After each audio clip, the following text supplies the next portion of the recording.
सूरज सिंह अपने रजवाड़े खानदान का एक आखिरी इंसान। पैसों की कोई कमी नहीं थी, इस कारण वह अपना सारा समय शहर जाके मौज मस्ती में उड़ाया करता था। एक शाम सूरज सिंह जब शहर से वापस आ रहा होता है, उसकी नजर जाती है पतारी पर, जो जंगलों के बीच में से होते हुए आ रही होती है। पतारी उन्हीं की हवेली में झाड़ू पोछा का काम करती है। पतारी को देखते ही सूरज सिंह ने अपना नाड़ा ढीला छोड़ दिया और उसके सामने आके खड़े हो गए। पतारी इससे पहले कुछ कह पाती, सूरज सिंह उसका हाथ पकड़ता है और जबरदस्ती झाड़ियों में ले जाता है। अब हम आगे देखते हैं। सूरज सिंह रात को अपने घर पहुंचता है, जहां उसकी पत्नी दिव्यानी सो रही होती है। असल में कुछ साल पहले सूरज सिंह जब शहर जेबी रोड जाता है अपनी आग बुझाने, तो उसे वहां पे दिव्यानी मिलती है। दिव्यानी की खूबसूरती की वजह से सूरज सिंह कुछ समय बाद उससे शादी कर लेता है और साथ में दिव्यानी के बेटे अंकुर को भी अपना लेता है। परंतु रजवाड़े खानदान में शादी होने के बाद भी दिव्यानी की जिंदगी किसी नरक से कम नहीं होती है, क्योंकि सूरज सिंह आज भी घपाघप करते टाइम दिव्यानी को ये एहसास दिलाता है कि वह कहां से आई है।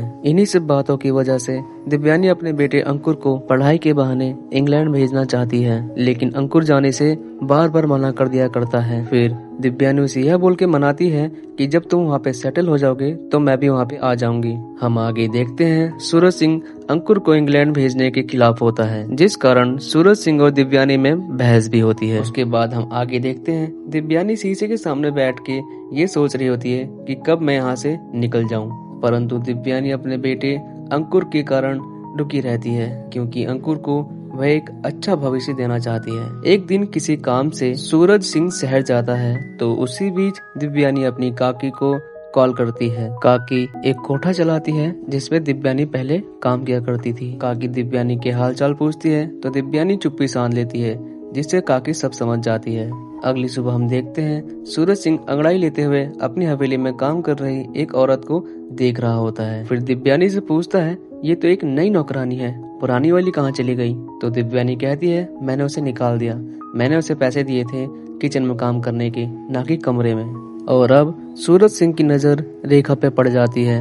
रेखा बहुत ही भोली भाली और मासूम लड़की होती है, जिसे दुनियादारी के बारे में कुछ ज्यादा नहीं पता होता, परंतु सूरज सिंह की नजरों में हम हवस साफ देख सकते हैं। अब सूरज सिंह पूरी कोशिश करता है उसे अपनी तरफ खींचने की। कभी सूरज सिंह रेखा से अपने शरीर की मसाज करवाया करता और उस बहाने उसे यहाँ वहाँ छू लिया करता था, लेकिन रेखा कभी ये सब समझ नहीं पाती थी। एक दिन सूरज सिंह हम देखते हैं रेखा को अपनी बातों में ले लेता है और अपनी बोतल से 2-4 घुट पिला देता है। ऐसा करते टाइम सूरज सिंह की नजर उसकी छाती पे होती है। ये देखते ही रेखा अपनी छाती छुपा लेती है। अब सूरज सिंह आगे बढ़ता है और उसके ब्लाउज में अपना हाथ डाल देता है, लेकिन तभी वहाँ अंकुर आ जाता है, जिसके कारण सूरज सिंह का सारा प्लान चौपट हो जाता है। रेखा भी अपना ब्लाउज सही करती है। दूसरी तरफ हम देखते हैं अंकुर की भी नजर कुछ अजीब सी थी। फिर रेखा वहाँ से उठकर चली जाती है और आगे हम देखते हैं दिव्यानी सूरज सिंह से ये बोलने आती है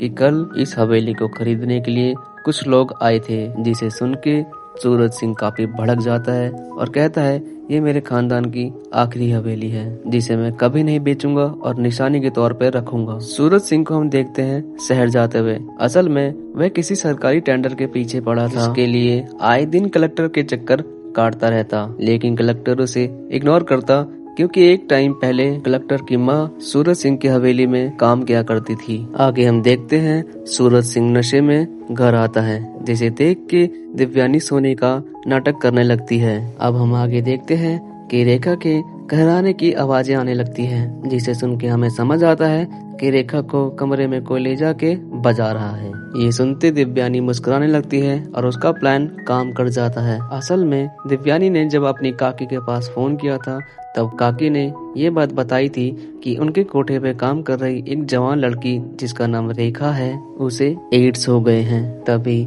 दिव्यानी एक प्लान बनाती है और रेखा को अपने घर ले आती है काम करने के लिए, ताकि सूरज सिंह की नजर रेखा पर पड़े। और आज उसका प्लान कामयाब होते देख वह काफी खुश होती है और सोचती है सूरज सिंह के मर जाने के बाद यह हवेली वह बेच देगी और अपने बेटे अंकुर के साथ इंग्लैंड में शिफ्ट हो जाएगी। जिस कमरे से रेखा की आवाजें आ रही होती है, दिव्यानी मुस्कुराते हुए उस तरफ बढ़ती रहती है, परंतु तभी हम देखते हैं कि बगल में सूरज सिंह तो नशे की हालत में गिरा पड़ा है। ये देखते ही दिव्यानी का चेहरा एकदम फीका सा पड़ जाता है, मानो सारी खुशियाँ गम में बदल गई। सूरज सिंह को यहाँ पड़े देख दिव्यानी को ये समझने में देर नहीं लगती है कि अंदर कमरे में रेखा के साथ कौन है। अंदर कमरे में रेखा के साथ कोई और नहीं, अंकुर होता है। दिव्यानी को सूरज सिंह का फंसाने का प्लान खुद पे ही भारी पड़ जाता है। सो ही गाइस, ये स्टोरी यहीं पे खत्म हो जाती है। मैं जानता हूँ थोड़ी अजीब सी और थोड़ी अधूरी सी स्टोरी है। ये एक वेब सीरीज है जिसमें 4 एपिसोड है। ये दूसरा एपिसोड था। इससे पहले का एपिसोड